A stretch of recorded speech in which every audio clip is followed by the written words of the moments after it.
Great to see you again for This is Culture. I've been out and about in Congo's economic capital, Pointe-Noire, having such a fantastic time and meeting amazing people. Let me not say much, just take a look. When talking about the Soul Power Festival, it takes you back to 1974, Zaire 1974, when the godfather of soul, James Brown, gave an electric performance in the Democratic Republic of Congo alongside an array of some of the greatest musicians from the United States and Africa.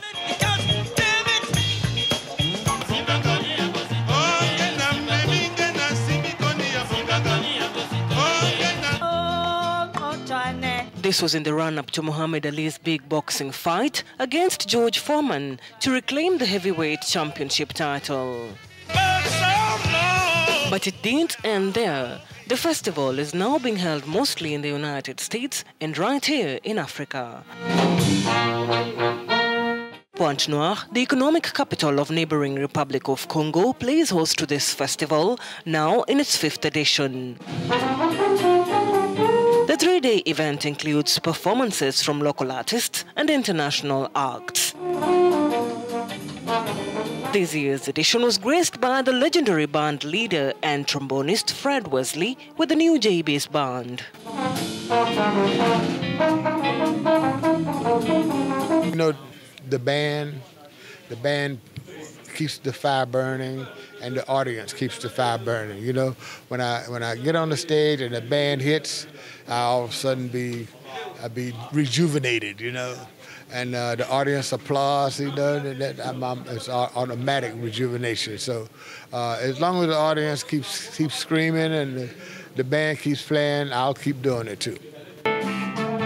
Best known for his work with James Brown in the 1960s and 1970s, the renowned jazz and funk artist is well known for his electrifying performances with various artists in the United States. I love jazz a little more than I love funk, but funk is what makes the money, you know.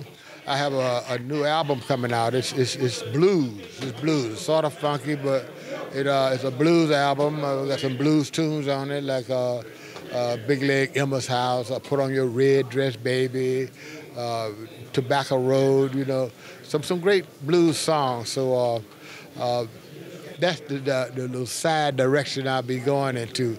It's spin off from funk, you know.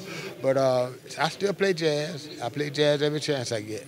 I work with a lot of other people, Percy Mayfield, Curtis Mayfield, Wilson Pickett, a lot of Parliament Funkadelic, Bootsy's rubber band I played in, you know.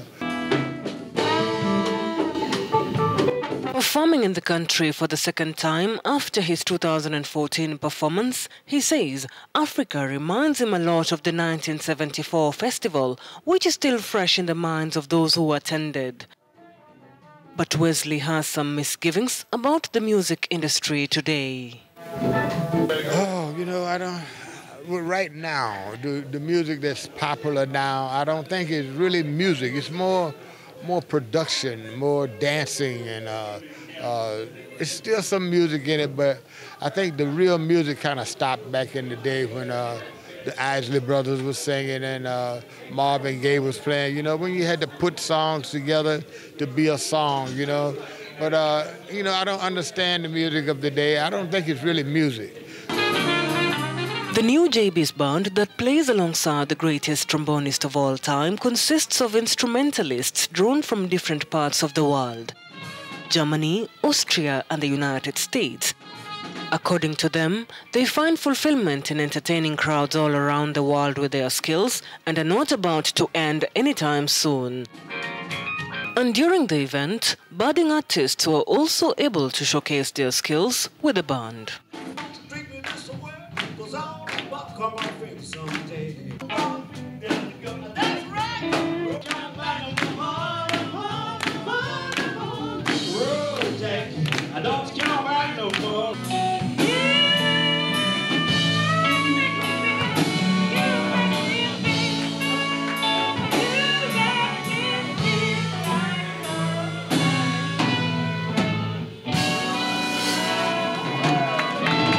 Organizers of the Congo Soul Power Festival are optimistic about its future.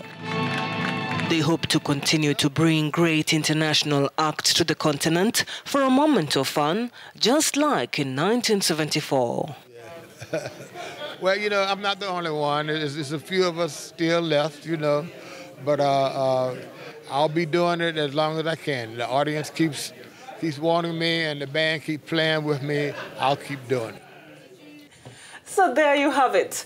All work and no play, they say, makes Jack a dull boy, or in my case, a dull girl. And that is my final segment for 2018. Till we meet again next year, goodbye.